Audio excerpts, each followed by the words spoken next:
कुछ नहीं है। भगवान बुद्ध की जन्म जो है जंगल में हुआ था। ये अभी बुद्ध को जन्म को लेके भी कंफ्यूजन है। कुछ कहते हैं Buddha was born in India, कुछ कहते हैं Buddha was born in Nepal, ऐसा कुछ बहुत सी कंफ्यूजन है। तो ये ऐसा है, जब भगवान बुद्ध का जन्म हुआ था 563 BC, 563 BC मतलब बिफोर क्राइस्ट, आज से 2500-2600 साल पहले जब भगवान बुद्ध की जन्म हुआ था तो उतने समय क्या था, भारतवर्ष था। ये इंडिया, नेपाल, अफगानिस्तान, पाकिस्तान, बांग्लादेश ऐसा कुछ नहीं था। एक जम्बूद्वीप था। हिमालय और इंड ओशियन के बीच में अभी बहुत सी राज्य हो गए, जैसे अफगानिस्तान, पाकिस्तान, बांग्लादेश, नेपाल, इंडिया, भूटान, वो बहुत देश हो गया। पहले क्या था, इतना ही फर्क था कि गणराज्य था, किंगडम था, छोटे छोटे किंगडम होते थे। जैसे आपका मगध हो गया, तक्षशिला हो गया, ऐसे हो गया, फिर कपिलवस्तु हो गया, राजगीर, ऐसे बहुत सी गणराज्य था छोटा छोटा। तो भगवान बुद्ध के बर्थ से रिलेटेड दो मतलब किंगडम इस एरिया में था, एक शाक्य और एक कोलिया। शाक्य जो था भगवान बुद्ध के पिता का जगह था, शाक्य गणराज्य बोला जाता था, शाक्य किंगडम बोला जाता था। और कोलिया जो था, यहाँ से आपका 45 किलोमीटर हम जब जाएंगे ईस्ट के ओर तो एक नवल है, वो कोलिया किंगडम के नाम से जाना जाता था। वहाँ की लड़की माया देवी थी। माया देवी और भगवान के बुद्ध की पिता का नाम था सुतोधन। जब सुतोधन और माया देवी का विवाह हुआ, जब वो गर्भ से हुई तो पहले क्या प्रथा था कि कोई गर्भ से होती थी तो अपने मैके जाती थी। तो कपिलवस्तु यहाँ से 31 किलोमीटर और यहाँ से उनकी मैका 45 किलोमीटर। जब टोटल हम मिला के डिस्टेंस देखेंगे तो 85 किलोमीटर का होता है। तो 85 किलोमीटर, उतने समय ट्रांसपोर्टेशन क्या होता था, एनिमल होते थे, और कोई राज्य महाराज में ऐसे होते तो पालकी लेके जाते थे। तो उनको थोड़ा आराम से लेके जाया जाता था, तो पालकी से जा रही थी, चार मतलब लोग उनको उठा के लेके जा रहे थे। तो वो जब अपने मैके से निकली, आते आते लुम्बिनी में उनको 4 बज गया, थोड़ा डार्कनेस होने लगा, शाम ढलने लगा। तो बोली कि अब ये जो छोटा सा गांव मिल रहा है, इसके आगे बहुत दूर है दूसरा गांव, तो क्यों ना हम लोग रात यहाँ बैठ जाएं लुम्बिनी गांव में। तो लुम्बिनी गांव में वो रात बैठ गई। रात लुम्बिनी गांव कहाँ था, यहाँ से 500 मीटर, यहाँ से 500 मीटर जहाँ दक्षिण की ओर जाएंगे तो एक लुम्बिनी गांव के नाम से बस्ती था, उसी बस्ती में वो ठहरी। तो जो और होने लगा तो बोली कि कहीं नहीं बगीचा होता, कोई गार्डन होता तो मैं टहलने के लिए जाती, क्योंकि मैं सुबह निकली हूँ एक पालकी में बैठे बैठे पेन हो रहा है बॉडी, मैं कहीं टहलने के लिए पा जाती तो अच्छा होता। तो उनको वहाँ के लोग ने क्या बोला कि एक चित्तलता नाम का वन है। ये चित्तलता जो है ये संस्कृत वर्ड है, ये संस्कृत के नाम से जाना जाता था। एक चित्त मतलब एक मन होता था, माइंड, और लता, हाँ लताओं से इतना भरा था। तो इसमें जब विजिट करने लगी तो उनको ये फील हुआ कहीं स्नान करने की जगह मिल जाता तो और अच्छा होता। तो स्नान करने के लिए एक पोखरी उनको मिला था, इसका नाम जो है पुष्करणीय पोखरी, पुष्पों से सजा हुआ था। तो इसमें उन्होंने स्नान की। उनका डिलीवरी चाइल्ड पेन जो है उतने दौरान स्टार्ट हो गया। डिलीवरी चाइल्ड पेन जब स्टार्ट हो गया तो आवाज़ लगाई वो मदद के लिए, उतने समय कोई नहीं था। तो उस पॉन्ड से निकलने के लिए वो 25 कदम उत्तर तरफ गई। 25 कदम जब चली तो उनके पास इतना एनर्जी नहीं था कि मोर स्टेप कवरेज कर सके, वो लड़खड़ाने लगी। फिर जब ढलने लगी तो वही एक उनके हाथ में एक टहनी आ जाता है, वो साल की वृक्ष का एक झाड़ आ जाता है। उस झाड़ को पकड़ के उन्होंने जन्म दी। उस जन्म जब दी तो ऑल द बुद्धिस्ट पीपल, जो जितने बुद्धिस्ट अनुयायी हैं, ये मानते हैं कि जब बुद्ध को जन्म दी थी तो एक चमत्कार हुआ था।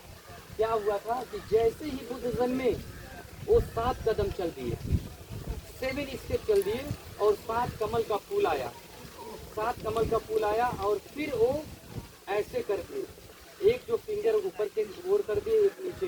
ये उनका सबसे पहला मैसेज था। ये बोले कि मैं धरती और आकाश के बीच में जन्म लिया, ये मेरा पहला और लास्ट जन्म है। इसी ही जन्म में जो भी कार्य करना है मैं इसी ही जन्म में करूँगा, मैं फिर से जन्म लेने वाला हूँ नहीं। ये मैसेज किसके लिए था? वो अपने लिए बोले थे और हम लोगों के लिए। हम भी अभी ये दुख में फंसे हुए हैं। तो उन्होंने क्या बोला कि इस दुख से निकलने के लिए जीवन मिला है, इससे निकल जाओ इसी ही जीवन में। क्योंकि जो बॉडी है और सोल है हमारा, बहुत आता आत्मा और शरीर, शरीर की हमेशा मृत्यु होती है और जो सोल की कभी नहीं होता है, आत्मा कभी नहीं मरता है। तो हाउ टू बी, मतलब कैसे हम आत्मा है? The way of meditation. जब आप मेडिटेशन करेंगी तब आपको मालूम चलेगा कि मैं सोल, मैं आत्मा हूँ। धीरे धीरे इसका स्टेज है, जब इस स्टेज तक जाएंगे आपको मालूम हो गया। जब आप इसी जीवन में जान गए कि मैं आत्मा हूँ, तो शरीर तो आप जब भी चेंज कर सकते हो। क्योंकि तो देखिए एग्जाम्पल मैं बता रहा हूँ। आप कपड़ा, हम लोग कपड़ा लगाते हैं, क्लोथ लगाते हैं, कॉन्शियस ने एक्सेप्ट कर लिया है। जो हमारा आत्मा है, कॉन्शियस, जो साइलेंस माइंड है, उसने एक्सेप्ट कर लिया कि ये क्लोथ कल थोड़ा गंदा हो जाएगा, मुझको दूसरा लगाना है। तो कोई फियर, कोई डर नहीं है। आप दूसरा कपड़ा लगाते हैं हंसी खुशी से। तो जब हमारा शरीर ओल्ड होता है, पैर काम करना छोड़ देता है, हाथ काम करना छोड़ देता है, आंख काम करना छोड़ देता है, तो वो सोल कैसे इसमें कंफर्टेबल रहेगा? वो सोल तो कंफर्टेबल नहीं रहेगा ना। तो खोजेगा रास्ता कि अब हमको इसको छोड़ना है, अब हमको दूसरा तलाश करना है। उसमें देखिए Karma is depended, the Karma depend करता है, उसका कितना कर्मा है उस पे कर्मा। तब फिर वो अलग फिलोसॉफी में जाएगा। वो जो बुद्ध की अलग जो 3 त्रिपिटक है, शुद्ध पिटक, विनय पिटक, ब्रह्म पिटक, जब हाँ हम नहीं जाएंगे, आप लोग वो यहीं तक रहेंगे। मैं लुम्बिनी में। तो देखिए बुद्ध जब जन्म लिए, जब बुद्ध जन्म लिए तो उनको पिता जो है फिर वो नॉर्मल बेबी के रूप में चेंज हुए। जब ऐसे कर दिए फिर नॉर्मल बेबी के रूप में चेंज हुए। उनकी माता जो थी, उनकी माता फिर वहाँ दरबार में लेके गई। दरबार में जब लेके गई तो पहले का चलन क्या होता था, ज्योतिषी आते थे, नामकरण रखते थे, कुंडली बनाते थे। तो ऐसे आए तो कुंडली बनाते थे कि इसका जो योग क्या दिखा रहा है, ये तो आगे चल के सन्यासी हो।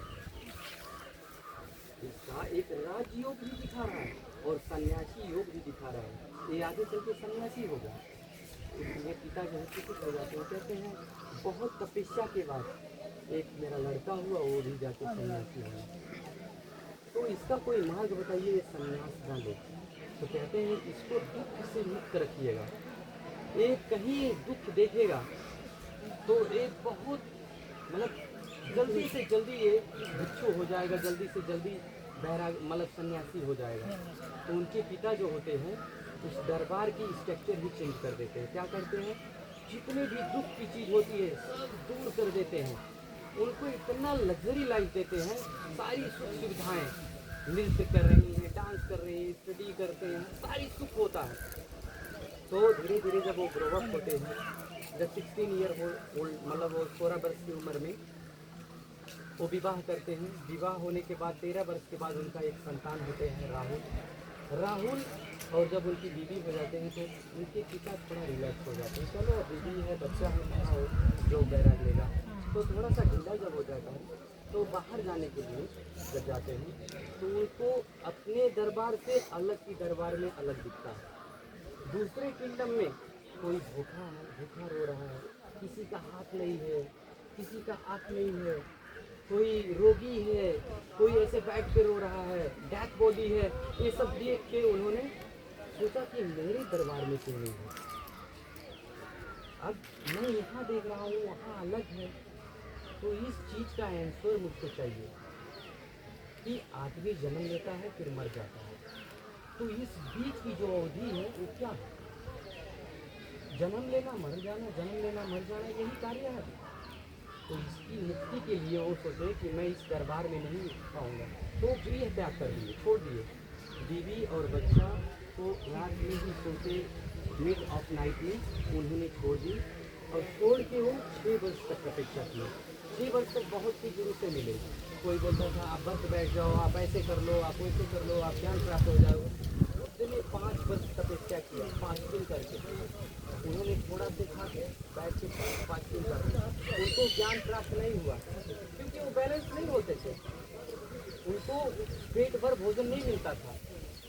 तो बुद्ध जब एक दिन पेट भर के भोजन पाए, कैसे पाए, जब अपना व्रत तोड़ दिए, एक वृक्ष के नीचे बैठे हुए थे और एक सुजाता नाम की लड़की जो वन देवता की पूजा करती थी, हमेशा ही खीर ला बना के सुबह ले जाके उस वन देवता को चढ़ाती थी। तो एक दिन वो लेके गई तो वहाँ वृक्ष के नीचे मतलब कि घाट बैठे हुए थे ऐसे एकदम भूखे प्यासे, तो खीर देती है, उसी खीर को वो एक्सेप्ट करते हैं, उस खीर को खा के वो बैलेंस में सीखते हैं, उनकी जो भूख है मिट जाती है, उसी पे वो ज्ञान प्राप्त कर लेते हैं। तो बुद्ध हमेशा यही कहते हैं, जैसे हम लोग पूजा अर्चना करने जाते हैं ना, तो ये बोलते हैं कि पहले फिजिकली और मेंटली आप संतुष्ट हो जाओ, तभी आप जाओ पूजा करने, क्योंकि आप भूखे हो और आपको दिखा रहे हैं ऐसे मंदिर है, ऐसा है, ये भगवान है, ये देवता है, और उधर चल रहा है पानी पूरी खाना है, वो खाना है, ऐसा करना है।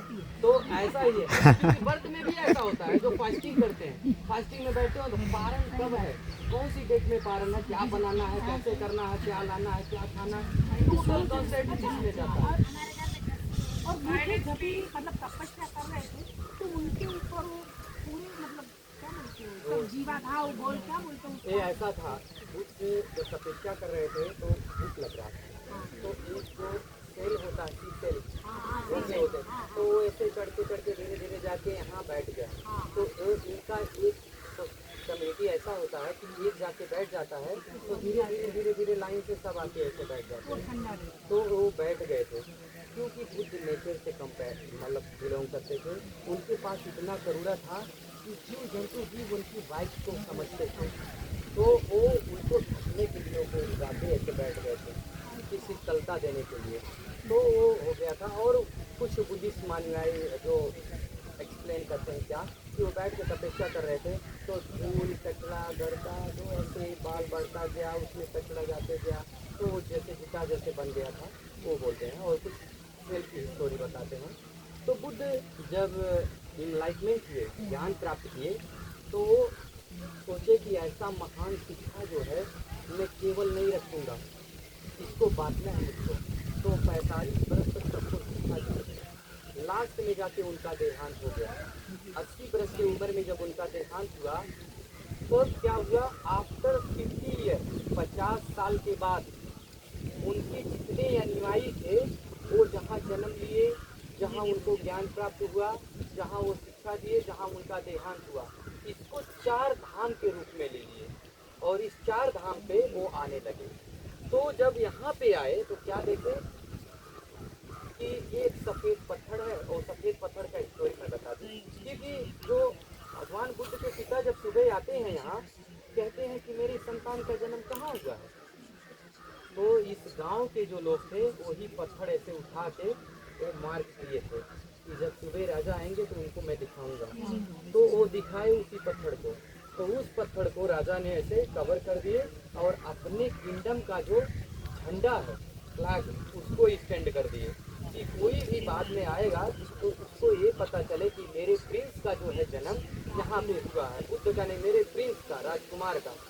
जब वो बुद्ध हो गए, 5वें हो गए, तो उनके जब अनुयायी आए तो क्या देखे, वही झंडा देखे और पत्थर, तो उन्होंने क्या योजना बनाया कि यहाँ मंदिर बनाना चाहिए, तो वो एक काठ की मंदिर बनाए थे। यहाँ जो आर्कोलॉजिस्ट लोग ने, पुरातात्विक लोग ने जब उत्खनन किया, तो उनको 2 प्रकार की स्ट्रक्चर मिला, एक लकड़ी की और एक ईंटे का। 3rd सेंचुरी बिफोर का जो मिलता है, वो आज से 2500 साल पहले का जो मिलता है, वो काठ की मंदिर का स्ट्रक्चर मिलता है, और सम्राट अशोक के पाला का जो ऊपर का मिलता है, वो ब्रिक्स का मिलता है। तो यहाँ काठ के बाद ब्रिक्स कौन बनाए, सम्राट अशोक। सम्राट अशोक एक चंड अशोक के नाम से जाने जाते थे, क्योंकि उन्होंने बहुत वार किए थे। लास्ट उनका वार जब कलिंगा में हुआ, तो अपनी बहुत सी फैमिली मेंबर को वो उस वॉर में गंवा दिए थे, तो उनको ये रियलाइज हुआ कि इस वॉर से कुछ मिलने वाला है नहीं, तो वहाँ से वो कुछ भिक्षुओं, कुछ गुरु, कुछ आचार्यों का बात सुन के वो धर्म की यात्रा पे निकल गए। तो धर्म की यात्रा पे जब निकल के यहाँ पे आए तो क्या देखे कि वो काठी मंदिर अंदर वही एक पत्थर रखा हुआ। तो उस पत्थर को 7 ऐसे बेदी बना के ऊपर पत्थर रख दिए और एक 60 गोल्ड असरफी खर्च करके एक मंदिर का निर्माण किए। जब वो मंदिर बना दिए तो उस मंदिर के लिए मूर्ति चाहिए था, तो वो मथुरा में जाके एक रेड पत्थर को काट कर मूर्ति बनवा के वो ला के रख दिया अंदर। और पिलर यहाँ से वाराणसी से एक चुनार पहाड़ था, उस पहाड़ को पत्थर को काट के वो पिलर के रूप में वहाँ लगाए हुए हैं। तो पिलर में क्या लिखा हुआ है? अशोक स्तंभ है। स्तंभ में उन्होंने पाली भाषा और ब्राह्मी स्क्रिप्ट में लिखे थे, क्योंकि पहले का यहाँ भाषा जो था पाली था। तो पाली भाषा ब्राह्मी स्क्रिप्ट में क्या लिखे थे? देव न पपी न पपीला सहित बुद्ध जाते सख्य मुनिते बुद्ध जन्म पे लुम्बिनी ग्रामते। ये बोले कि मैं पियादशी सम्राट अशोक देवता के प्रिय, मैं जब यहाँ लुम्बिनी पे आया तो मैंने क्या देखा? एक शाक्य मुनि नाम के बुद्ध की जन्म यहाँ हुआ है। तो उन्होंने इस जगह को प्रूव किए। फिर आगे चल के 1 से 20 भिक्षु यहाँ बैठ के पूजा अर्चना करने लगे। किसी भिक्षु का उतने दौरान देहांत हो जाता था तो बॉडी जला के अस्तु को लेके स्तूप बनाया जाता था, क्योंकि पहले इतना टेक्नोलॉजी नहीं था, इतना ट्रांसपोर्टेशन नहीं था कि कोई पास्ट में हो चुका उसकी बॉडी जो है उसी ही दिन पहुंचाया जाए, क्योंकि पहले बहुत दूर दूर के भिक्षु थे, तो जो दूर थे 4 दिन 5 दिन लग जाता तो सब खराब हो जाता। तो इसीलिए बॉडी को यहीं जला दिया जाता था और अस्तु को लेके स्तूप बनाया दिया जाता था। और ये जो है यहाँ 1 से 20 भिक्षु बैठते थे, उनका सोने का जगह, पूजा अर्चना करने का जगह ये था। तो ये सब जो है कब मिला? क्योंकि आज से 2500 साल पहले की बात है, सब ये टूट फूट गई है। कितने तो प्लेस गुम हो चुके थे, क्योंकि गुम कैसे हो चुके थे? वॉर हुआ था, एक मुस्लिम वॉर में Buddhism present to 500 year before hide हो चुका था, बुद्धिज़्म लोप हो चुका था नेपाल और इंडिया से। क्यों बुद्धिज़्म गायब हो चुका था? क्योंकि बख्तावर खिलजी के पाला में, जब बख्तावर खिलजी का वॉर हुआ जब भारतवर्ष पे, तो उसने 2 यूनिवर्सिटी को जला दिया। अभी तो लोग यहाँ के भारत के लोग, नेपाल के लोग ऑक्सफोर्ड में जाते हैं पढ़ने के लिए, ऐसे ऐसे हेम्ब्रिज में ये पढ़ने के लिए जाते हैं, मगर हमारे भारत में ऐसा 2 यूनिवर्सिटी था जहाँ 50,000 स्टूडेंट पढ़ने के लिए आते थे, ऑल ऑफ वर्ल्ड से। तक्षशिला और नालंदा, तक्षशिला और नालंदा को बख्तावर ने डिस्ट्रॉय कर दिया, जला दिया। जब जला दिया तो उसमें इतने बुद्धिज़्म के ग्रंथ थे जो जल गए। जब बुद्धिज़्म के ग्रंथ जल गए 100, 200, 300 ईयर आफ्टर जो है बुद्धिज़्म धीरे धीरे हाइड होने लगा। क्यों हाइड होने लगा? क्योंकि उतने समय हिंदुज़्म का पॉपुलैरिटी ज़्यादा था और लोअर कास्ट जो थे थोड़ा सा, पूरे ब्राह्मण नहीं, थोड़ा सा जो ब्राह्मणिज्म, कुछ ब्राह्मण कुछ मंक्स भी उतने समय बहते हुए थे, तो उससे भी बहुत से लोग पीड़ित थे। तो उससे भी कन्वर्टिंग करने के लिए फिर शंकराचार्य आए। फिर शंकराचार्य ने बताया कि आप लोग धर्म पे क्यों लड़ रहे हो? एक धर्म जो है बुद्धिज़्म जो और हिंदुज़्म इक्वालिटी है, कोई इसमें फ़र्क नहीं है। बुद्धिज़्म वे ऑफ लाइफ है, मतलब कोई धर्म नहीं है, वे ऑफ लाइफ है। और जो हिंदुज़्म है वो आपको कर्म कांड ये सब सिखाता है, ये आप कैसे मुक्त हो सकते हो, इस चीज़ को दिखाता है। तो धीरे धीरे लोग एक्सेप्ट कर लिए। फिर हाइड हो चुका। जब हाइड हो चुका तो जितने भी बुद्धिज़्म प्लेस थे, जितने भी मतलब थे, सब हिंदू लोग पूजा पाठ करने लगे, तो धीरे धीरे से सब गायब हो गया, वही हिस्ट्री ही लोप हो गया। तो रीजनरेट कैसे हुआ? फिर से पुनर्जीवित कैसे हुआ? पुनर्जीवित ऐसे होता है, चाइनीज़ ट्रैवलर जो फाहियान, वेंसांग, लीचिंग, ये लोग चाइना से ट्रैवल करके अफ़गानिस्तान, पाकिस्तान, बांग्लादेश ऐसे होते हुए नालंदा में वो स्टडी करते थे। नालंदा में स्टडी करके वहाँ उतने ही दौरान वो ले गए थे। तो उस बुक के और उनके डॉक्यूमेंट्री के आधार पे, जैसे तो आप पिक्चर खींच रहे हैं ना, फ़ोटो खींच रहे हैं, तो कोई का ऐसा होता है लिखने का चलन होता है, हाँ? तो वो लिखते हैं, तो लिख के डॉक्यूमेंट्री बनाते, तो उतने समय वो भी वैसे ही डॉक्यूमेंट्री बनाए थे। उसी डॉक्यूमेंट्री के आधार पे जितने भी इंडिया में और नेपाल में जो बुद्धिस्ट प्लेस मिला वो पायान वैसांग इचिंग के डॉक्यूमेंट्री के आधार पे। तो यहाँ सारी जगह मिल गया, तो लुम्बिनी नहीं मिल रहा था। लुम्बिनी कहाँ है? तो ये 1896 में इसका पता चला, क्योंकि जब श्रावस्ती, इंडिया का श्रावस्ती एक्सकवेशन हुआ, तो वहाँ से एक जर्मनी का आर्कोलॉजिस्ट जब डिस्टेंस को नापा तो उसको ये जगह मिला। तो इस जगह पे 1896 में एक्सकवेटेड हुआ, उत्खनन हुआ, उसको जो है पिलर मिला, पिलर में लिखा हुआ स्क्रिप्ट मिला। जब वो जाना कि ये जो है भगवान बुद्ध की बर्थ प्लेस है, 1899 में बीसी मुखर्जी आए इंडिया के, वो रिसर्च किए, उनको कुछ मिला। फिर 1962 में यूनेस्को आया, यूनेस्को ने 1962 से लेकर 1992 तक वो बहुत ज़्यादा एक्सकवेशन किया, पूरी एविडेंस मिल गया, तो पता चला कि भगवान बुद्ध की जन्म स्थल है। तो जो यहाँ लोग आते हैं देखने के लिए, पूछने का ये जो भी घर है उनके यहाँ ईंट ही है, प्लास्टर क्यों नहीं? हम लोग ने बहुत आगे भी देखा, उसके पीछे कुछ है। प्लास्टर क्यों नहीं है? क्योंकि पहले घर बनाने का दो तरीका होता था, एक सुर्खी चूना होता था, चूना स्टार्टिंग में लगाते हैं, एंट्री करेंगे तो वहाँ है ना, साइड में नहीं लगाते। यही सवाल तो वो पत्थर में बटा। हाँ बोलो। हाँ तो सुर्खी चूना होता था, सुर्खी चूना से वो लेप लगा के ब्रिक्स को बनाते थे। कहीं कहीं वो सुर्खी चूना की ही ऐसे प्लास्टर करके, जैसे हम लोग ये सेरेमिक का पिलर ढालते हैं ना, कंक्रीट लेके पिलर ढालते हैं, तो पहले का पिलर जो होता था स्ट्रॉन्ग बनाने के लिए, उसी सुर्खी चूना से और सम ऑफ सैंड स्टोन को मिला के वो ऐसे ढाल देते थे। हमारे जो फोर्ट्स हैं वो भी सब पत्थर से ही हाँ, तो वही इस तरीके से घर बनता था। पहले टेक्नोलॉजी नहीं था। सम्राट अशोक से पहले के तो काठ का था, सम्राट अशोक के पहले फिर बाद में ये सब आया।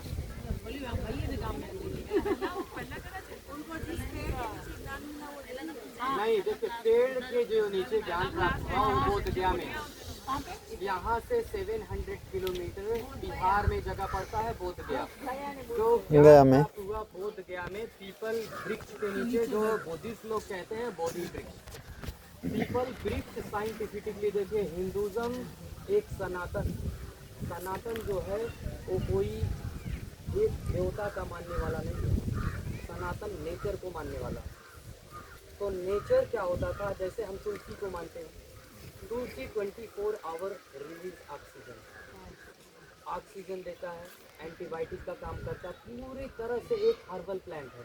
पीपल जो है 24 आवर रिलीज ऑक्सीजन, पीपल भी 24 आवर रिलीज ऑक्सीजन करता है। तो हर एक चीज़ वो जो महर्षि लोग ने रिसर्च करके बताए वो सब चीज़ वैसे ही था। तो भगवान बुद्ध को भी बोधि वृक्ष के नीचे ज्ञान प्राप्त हुआ। बोधि वृक्ष जो पीपल वृक्ष। हिंदू हुआ कैसे अंदर पूरा एक क्वेश्चन है, हिंदुइज्म में पितृ होते हैं, जो पितृ आपको पता है, वो गया सब बोलते हैं कि हम उनके गया करते हैं, वो what is the reason about that कि गया करके आना, गया मतलब क्या? तर्पण मोक्ष के लिए। हाँ। मोक्ष के लिए। देखिए, मोक्ष बुद्धिज्म में ये सब गया प्रयाग नहीं है। बुद्धिज्म क्या कहता है, बट वो गया क्यों? देखिए वो हिंदुज्म का होगा, क्योंकि मैं थोड़ा सा फिलोसॉफी वे में, मैं बुद्धिज्म के वे में बता रहा हूँ। बुद्ध क्या कहते हैं, मोस्ट ऑफ कंपैशन। आप किसी को, जैसे अब एक ब्राह्मण को हम बुला के कर्म कांड करवाते हैं और उसमें बहुत सी चीज़ ला के फिर ब्राह्मण को ही देना, ये गलत है। चीज़ जिसको दो जो डिजर्व करे। जैसे आप छाता दे रहे हो, अब एक हम भी उनको छाता दिए, वो भी उनको छाता दिए, वो भी उनको छाता दिए, और छाता सेल में जा रहा है, वो बेच रहे हैं।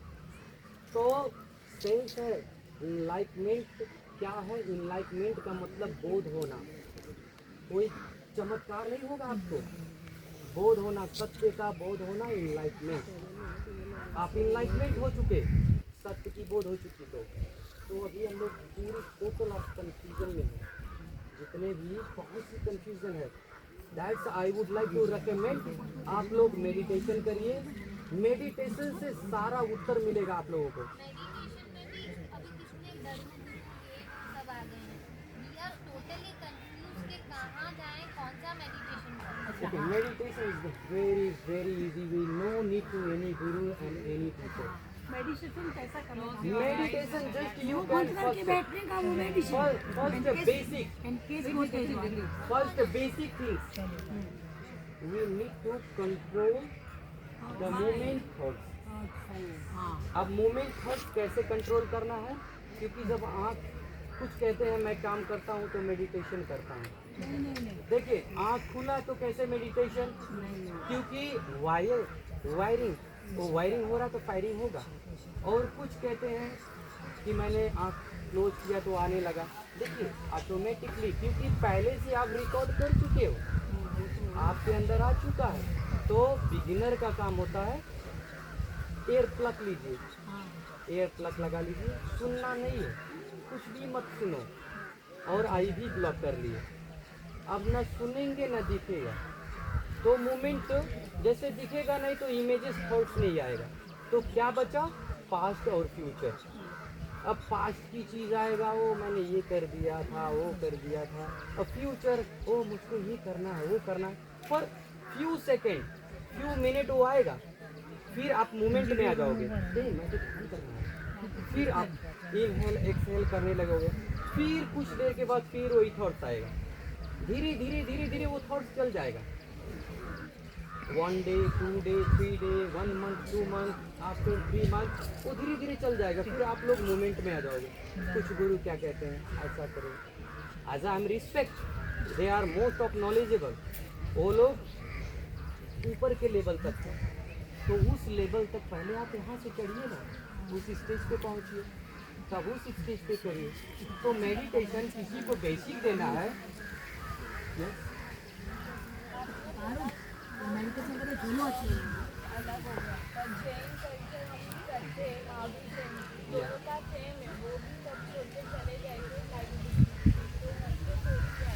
देखिए बुद्धिज्म जो है, बिफोर 28 बुद्धा का नाम सुनी है कि नहीं? तो बिफोर 28 बुद्धा, जो 28 बुद्धा में महावीर भी आते, तो उनको भी बुद्ध के रूप में लिया जाता है, उनको भी बोध प्राप्त हुआ था। द गॉड, देखिए मेरा सिंपल तरीका क्या है, गॉड एंड लॉर्ड दो अलग अलग। गॉड का मतलब no image, no picture, no statue, कुछ नहीं, बूझने और समझने का चीज है। जो बूझ लिया, समझ लिया, वो जान गया। और कौन जाना? बुद्ध जान गए, महावीर जान गए, जीसस जान गए, मोहम्मद जान गए, विष्णु जान गए, शिवा जान गए। ये सब हमको टीचिंग किए कि आप ऐसे मत करो, इससे करने से आपको बोध मिलेगा, जानोगे। फिर हम लोग क्या बोले कि यही भगवान है, यही को मानना है, यही को पूजा करना है, ऐसा करो। देखिए हर एक मूर्ति सिखाता है, मूर्ति से सीखिए। मूर्ति पूजा करने के लिए नहीं बना है, मूर्ति सिखाता है कि इस पोजीशन में बैठो, इस तरीके से रहो, इस तरीके से बैठो, इस तरीके से करो। मूर्ति पूजा करने के लिए नहीं कि मूर्ति के आगे चल गए, ये चढ़ावा कर दिए। भिखारी बैठा है बाहर, मतलब रियलिटी देखिए, मंदिर के आगे कोई भिखारी, वो भिखारी नहीं होता है। क्योंकि बुद्ध ये कहते हैं जो रियलिटी था वो हाइट था, इनके पिता ने हाइट किए थे। तो जितने भी भिक्षु भिक्षा कम करते थे, क्यों कि बाहर जाओ, रियलिटी बाहर देखो। अभी के भिक्षु के पास देखेंगे लेटेस्ट फोन होगा, महागुरु के पास लेटेस्ट फोन, लग्जरी लाइफ, उनके पास छाता लगा के ऐसे ऐसे बॉडीगार्ड घूम रहे। तो हम उनको देख के क्या सीखेंगे? वो देख के क्या सीखेंगे? हम भी सोचेंगे हो जब वो लग्जरी है तो हमारा भी। बस देखिए Buddhism way of life. Buddhism को ये मानिए कि ये सच्चा और सत्य मार्ग है। पहले मैं हिंदू बिलोंग करता हूँ, मेरे पास कोई धर्म नहीं है, क्योंकि मैं मेडिटेशन को ही मानता हूँ। Meditation is the everything. हाँ, मेडिटेशन से आप खुद से बना सकोगे कि ये आंसर ये ठीक है, ये सच है, ये मानना चाहिए। That is everything.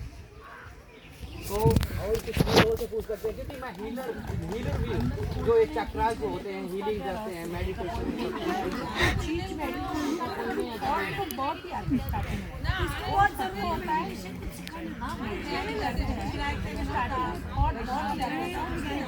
देखिए थॉट जब आए, just all of like a say when I can close eye, I have a lot of thirst.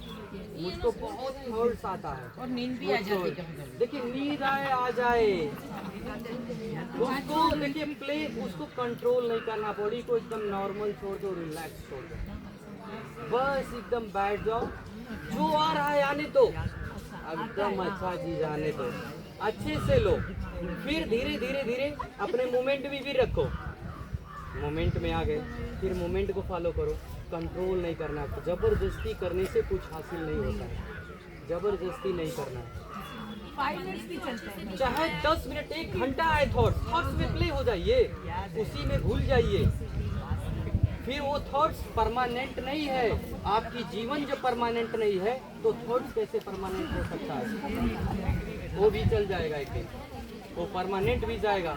जो खोज करें, एक बच्चा जब स्टडी करता है तो धीरे धीरे तो पढ़ता है, तो मेडिटेशन ही वैसा ही धीरे धीरे हर एक चीज हासिल होगा, एक दिन में नहीं। अब देखिए कुछ कैसे हैं, इसीलिए तो बताया बुद्धिज्म में भी तंत्र कैसे आया, Tantra 2 types of Buddhism, Theravada and Mahayana, and right now Vajrayana भी आ गया।